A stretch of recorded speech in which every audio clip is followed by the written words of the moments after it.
ओम नमो दिव्य महादिव्य शिवाय सत्यम नमः नमः प्रकृते भद्राय नीता प्रणता स्मृताम। सज्जनों, आप देख रहे हैं हमारे अनंत पथ न्यूज चैनल पर मत्स्य महापुराण की कथा। अब यहाँ पे इस अध्याय में इला का वृत्तांत है और इक्ष्वाकु वंश का वर्णन है। आइए चलते हैं सीधा कथा की तरफ। सूतुवाच, सूत जी कहते हैं, अथा विंशन्तो राजानं भ्रातरस्तस्य मानवा इक्ष्वाकु प्रमुखा जग्मुस्तदा सर्वणान्तिकां। सूत जी कहते हैं, ऋषियों, बहुत दिनों तक राजा इल के राजधानी न लौटने पर सशंकित होकर उनके छोटे भाई मनुपुत्र इक्ष्वाकु आदि राजा इल सुद्युम्न को अन्वेषण करते हुए उसी श्रवण वन के निकट जा पहुँचे। वहाँ उन सभी ने मार्ग में एक अनुपम घोड़ी को देखा, जिसका शरीर रत्न निर्मित जीन की किरणों के उद्दीप्त हो रहा था। तत्पश्चात जिनको पहचान कर वे सभी बंधु आश्चर्यचकित हो गए। और यह तो हमारे भाई महात्मा राजा इल का चंद्रप्रभ नामक घोड़ा है। किस कारण यह सुंदर घोड़ी के रूप में परिणित हो गया? तब वे सभी लौटकर अपने कुल पुरोहित महर्षि वशिष्ठ के पास जाकर के पूछने लगे कि हे महर्षि, ऐसी आश्चर्यजनक घटना क्यों घटित हुई? इसका क्या रहस्य है? तब महर्षि वशिष्ठ ध्यान दृष्टि द्वारा सारा वृत्तांत जानकर इक्ष्वाकु आदि से बोले, राजपुत्रों, पूर्व काल में शंभु पत्नी उमा ने इस श्रवण वन में के विषय में ऐसा समय निर्धारित कर रखा है कि जो पुरुष इस श्रवण वन में प्रवेश करेगा वह स्त्री रूप में परिवर्तित हो जाएगा। इसी कारण राजा इल के साथ यह घोड़ा भी स्त्रीत्व को प्राप्त हो गया। अब जिस प्रकार राजा इल कुबेर की भांति पुनः पुरुषत्व को प्राप्त कर सके, तुम लोगों को पिनाकधारी शंकर की आराधना करके वैसा ही प्रयत्न करना चाहिए। वशिष्ठ की आज्ञा पाकर वे सभी मनुपुत्र वहाँ गए जहाँ देवाधिदेव महेश्वर विराजमान थे। वहाँ उन्होंने विभिन्न स्त्रोतों द्वारा पार्वती और परमेश्वर महेश्वर का ध्यान किया। उस ध्यान से प्रसन्न होकर पार्वती और परमेश्वर ने कहा, राजकुमारों, मेरे इस नियम शर्त का उल्लंघन नहीं किया जा सकता। इस समय उसके निवारण के लिए मैं एक उपाय बतला रहा हूँ। यदि इक्ष्वाकु कुमार द्वारा किए गए अश्वमेध यज्ञ का जो कुछ फल हो वह सारा का सारा हम दोनों को समर्पित कर दिया जाए तो इल निसंदेह किम पुरुष हो जाएंगे। यह सुनकर बहुत अच्छा, ऐसा ही होगा। यूँ कहकर वैवस्वत मनु के सभी पुत्र राजधानी को लौट आए और घर आकर इक्ष्वाकु ने अश्वमेध यज्ञ का अनुष्ठान किया और उसका पुण्य फल पार्वती परमेश्वर को अर्पित कर दिया, जिसके परिणाम स्वरूप इल किम पुरुष हो गए। वहाँ वे वीर एक मास पुरुष में रहकर पुनः एक मास स्त्री हो जाते थे। बुध के भवन में स्त्री रूप में रहते हुए समय इल ने गर्भ धारण कर लिया था। उस गर्भ से अनेक गुणों से संपन्न एक पुत्र उत्पन्न हुआ। उस पुत्र को उत्पन्न कर बुध लोक में पुनः स्वर्ग को लोक को लेकर उसे चले गए। नमो भगवते वासुदेवाय। तभी से इल के नाम पर उस वर्ष का नाम इलावृत्त पड़ गया। इस प्रकार चंद्रवंश और सूर्यवंश के आदि में सर्वप्रथम मनुनंदन इल ही राजा हुए थे। तपोधन ऋषियों जैसे इल की पुरुषावस्था में उत्पन्न हुए राजा पुरुरवा चंद्रवंश की वृद्धि करने वाले थे, वैसे ही महाराज इक्ष्वाकु सूर्यवंश के विस्तार कर रहे थे। किम पुरुषों योनियों में रहते समय इल सुद्युम्न नाम से कहे जाते थे। उन सुद्युम्न के पुनः उत्कल गय और पराक्रमी हरिताश नामक 3 अपराजेय पुत्र उत्पन्न हुए। इल ने अपने इन चारों पुत्रों में से उत्कल को उत्कल उड़ीसा, गय को गया प्रदेश और हरिताश को कुरु प्रदेश की सीमावर्तिनी पूर्व दिशा का प्रदेश राज्य समर्पित कर दिया।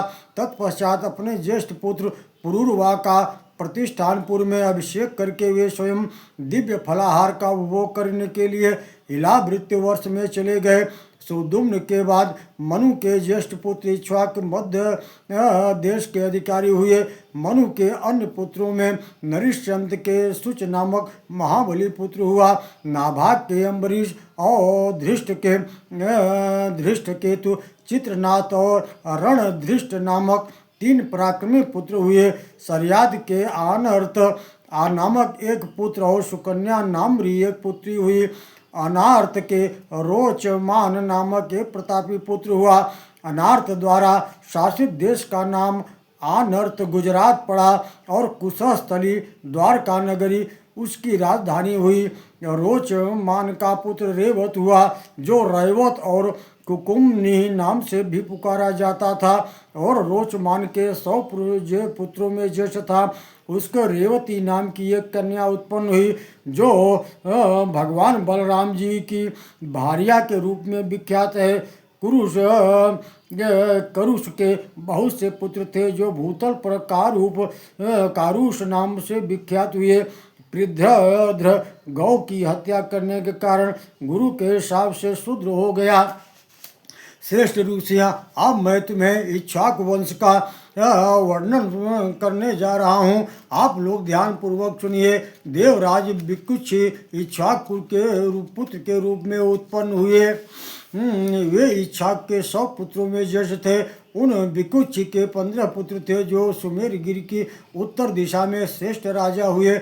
विकुक्ष के 114 पुत्र और हुए थे, जो सुमेरगिरि के दक्षिण दिशा में शासक कहे गए हैं। विकुक्ष का ज्येष्ठ पुत्र कुकुस्थ नाम से विख्यात था। उसका पुत्र सुयोधन हुआ। सुयोधन का पुत्र पृथु और पृथु का पुत्र शिवंग, विश्वग का पुत्र इंदु और इंदु का पुत्र योनाश हुआ। योनाश का पुत्र शाश्वत हुआ, जिसे वत्सक भी कहा जाता है। द्विजोरों, उसी ने गौड़ देश में श्रावस्ती नाम की नगरी बसाई थी।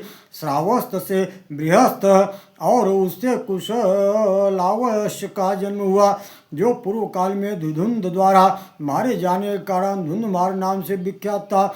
धुंधमार के दृढ़ास्य, दंड और कपिलाश नामक 3 पुत्र हुए थे, जिनमें प्रतापी कपिलाश धौंधुमारी नाम से प्रसिद्ध था। दृढ़ास्य का पुत्र प्रमोद और उसका पुत्र हर्यश हुआ। हर्यश पुत्र का निशुंभ तथा उससे संहताश्व का जन्म हुआ।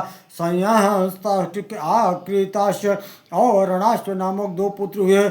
उनमें रणाश्व का पुत्र योनाश्व हुआ और उससे मानधाता की उत्पत्ति हुई।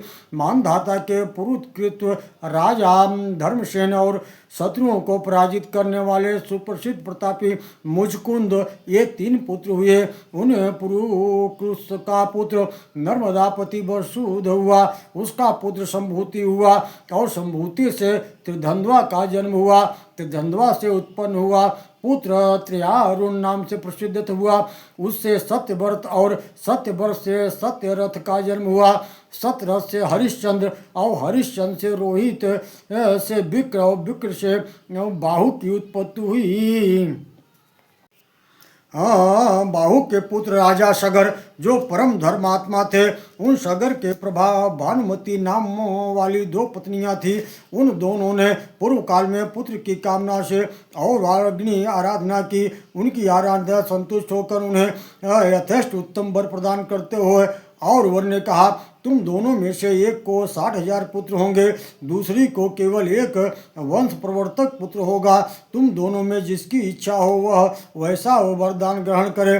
तब प्रभा ने 60,000 पुत्रों को स्वीकार किया। भानुमती ने एक ही पुत्र मांगा। कुछ दिनों के पश्चात भानुमती के असमंजस को पैदा किया। यदुवंश की कन्या प्रभा ने 60,000 पुत्र को जन्म दिया, जो अश्वमेध यज्ञ के अश्व को खोज में जिस समय पृथ्वी को खोद रहे थे, उसी समय उन्हें विष्णु भगवतावतार कपिल जी ने जलाकर भस्म कर दिया था। असमंजस का पुत्र अंशुमान नाम से विख्यात हुआ। उसके पुत्र दिलीप और दिलीप से भगीरथ हुए, जो तपस्या करके भागीरथी गंगा को स्वर्ग में भूतल पर ले आए। भागीरथ के पुत्र नाभाग और नाम से प्रसिद्ध हुए। नाभाग के पुत्र अम्बरीश और उनसे सिंधुद्वीप का जन्म हुआ। सिंधुद्वीप का पुत्र अयुतायु तथा हुआ। और ऋतुपर्ण की उत्पत्ति हुई। ऋतुपर्ण का पुत्र कलमाशपाद, और उससे सर्वकर्मा पैदा हुआ। उससे पुत्र अनरण्य, अनरण्य का पुत्र निग्न हुआ। निग्न के अनमित्र और राजा रघु नाम के दो पुत्र हुए, जिनमें अनमित्र वन में चला गया, जो कृत युग में राजा होगा। रघु से दिलीप, और तथा दिलीप से अज हुए। अज से दीर्घबाहु, और उससे राजा अजपाल हुए। अजपाल से दशरथ जी पैदा हुए। उनके 4 पुत्र थे। वे सब के सब नारायण के अंश से प्रादुर्भूत हुए थे। उनमें श्री राम सबसे बड़े थे। भृगुवंश, राम सबसे ज्येष्ठ थे, जो रावण का अंत करने वाले तथा रघुवंश के प्रवर्धक थे। भृगुवंश पर प्रवर महर्षि वाल्मीकि ने श्री राम के चरित्र का रामायण रूप में विस्तार पूर्वक वर्णन किया है। श्री राम के कुश और लव नामक 2 पुत्र हुए, जो इक्ष्वाकु कुल के विस्तारक थे। कुश से अतिथि और उससे निषद का जन्म हुआ। निषद का पुत्र नल हुआ, और उससे नभ की उत्पत्ति हुई।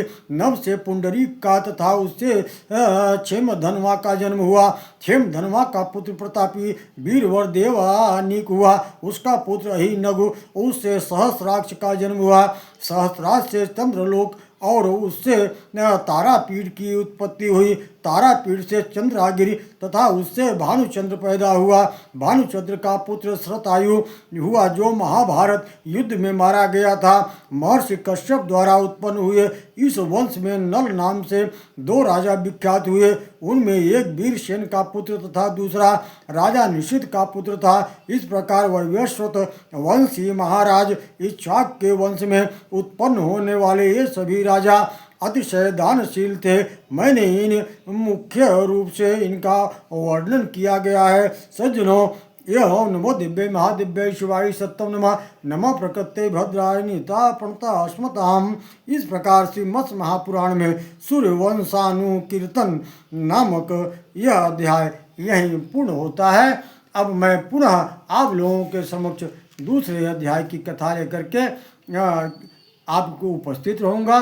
तब तक ओम नमो भगवते वासुदेवाय, ओम नमो भगवते वासुदेवाय, ओम नमो भगवते वासुदेवाय।